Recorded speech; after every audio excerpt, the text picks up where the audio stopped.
শ্রীকৃষ্ণ। রাধে রাধে বন্ধুরা, স্বপ্না বিশ্বাস লাড্ডু গোপাল চ্যানেলে তোমাদের সবাইকে সুস্বাগত। আশা করি তোমরা ভালো আছো, আমিও খুব ভালো আছি। আর এখন বাজে দেখো 4:35। এখন থেকে আমি আমার ব্লগটা স্টার্ট করছি। উঠেছি 4টের সময়, তো উঠে একটু শুয়েছিলাম চোখ বন্ধ করে, কারণ আজকে ছেলের স্কুল ছুটি ছিল। হ্যাঁ, ছুটি ছিল বলতে ছেলে আজকে স্কুলে যায়নি।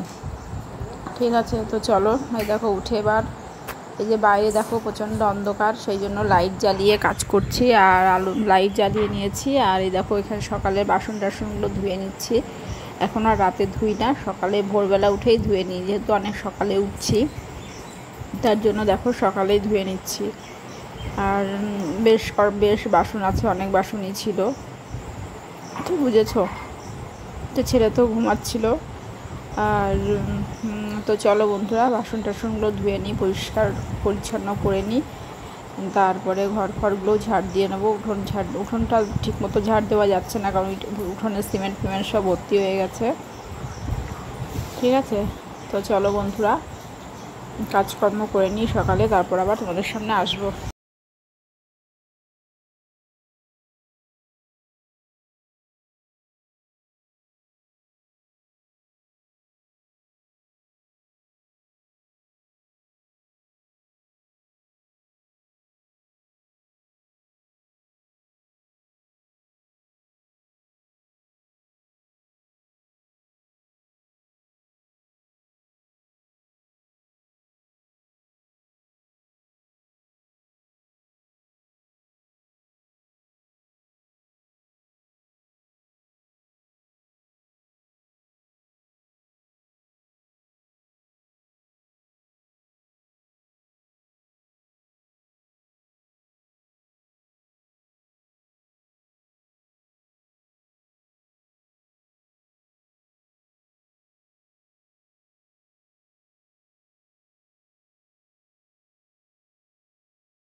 তারপর দেখো এই যে এতগুলো বাসন হয়েছে, দেখতে পাচ্ছ, এই সব বাসনগুলো মেজে এখানে শুকোতে দিয়ে দিয়েছি। জলটা ঝরে যাবে, দিলে তারপরে গুছিয়ে নেব।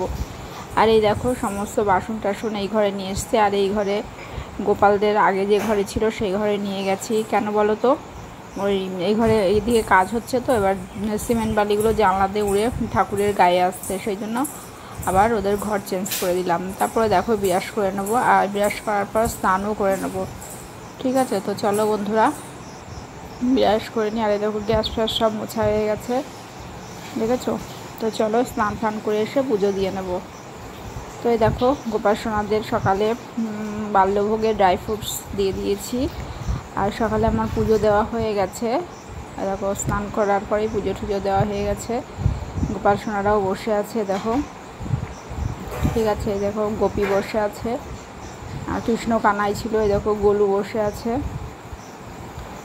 দেখেছো। তো চলো আর কাজকর্ম এবার কি করি দেখি, রান্না করতে হবে। তো চা ফাও সব খাওয়া হয়ে গেছিলো, সেগুলো আর শ্যুট করা হয়নি। তারপরে একেবারে চলে যাব রান্নায়। আর রান্নায় সকালে একবারে ভাত বসে। চলো বন্ধুরা, দেখো আমার স্নান ফান করা হয়ে গেছে, পুজো দেওয়াও হয়ে গেছে। এবার চা খাওয়া হবে, ঠিক আছে। তারপর ছেলের ভাত বসাবো। আর এই দেখো বাইরের অবস্থা দেখবে, জল পুরো জলে বন্যাতে পুরো ভেসে যাচ্ছি আমরা একটুখানি। এই দেখো, তো চলো দেখো ভাতটা বসিয়ে দিয়েছি। আর দেখো হাতা নিয়ে যাচ্ছি, ভাতটা নাড়বো বলে। দেখেছো ভাতটা অলরেডি ফোটা শুরু হয়ে গেছে। এ দেখো,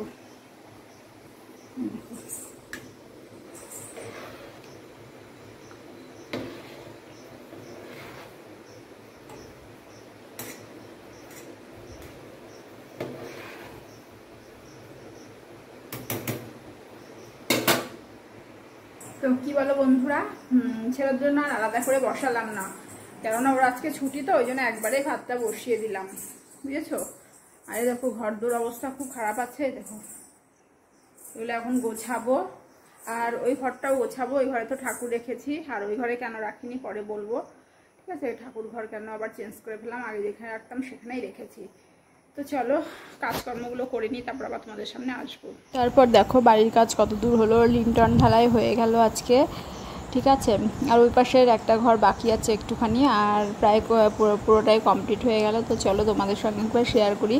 আর এই দেখো লিন্টন ঢালাইটা শেয়ার করতে গিয়ে দেখো, এই দেখো আমাদের বাড়ির আকাশটা দেখেছো কি সুন্দর লাগছে না, পুরো শরতের আকাশের মতো। তো চলো বন্ধুরা, এই যে আর লিন্টন ঢালাই হয়ে গেছে, এবার ছাদের জন্য গাঁথনি হবে। তো কয়েকটা গাঁথনির পরেই ছাদ ঢালাই হবে, তো আর বেশি দিন দেরি নেই ছাদ হতে। তো ঠিক আছে, তো চলো এক এক করে সবই তোমাদের দেখাবো। আর এই দেখো কেমন লাগছে বলো, কোনটা কি ঘর রুম হবে সেটা তোমাদের সঙ্গে পরে শেয়ার করব, ঠিক আছে। তো চলো বন্ধুরা দেখতে থাকো, আর ভিডিওটা ভালো লাগলে অবশ্যই লাইক কমেন্ট শেয়ার করো।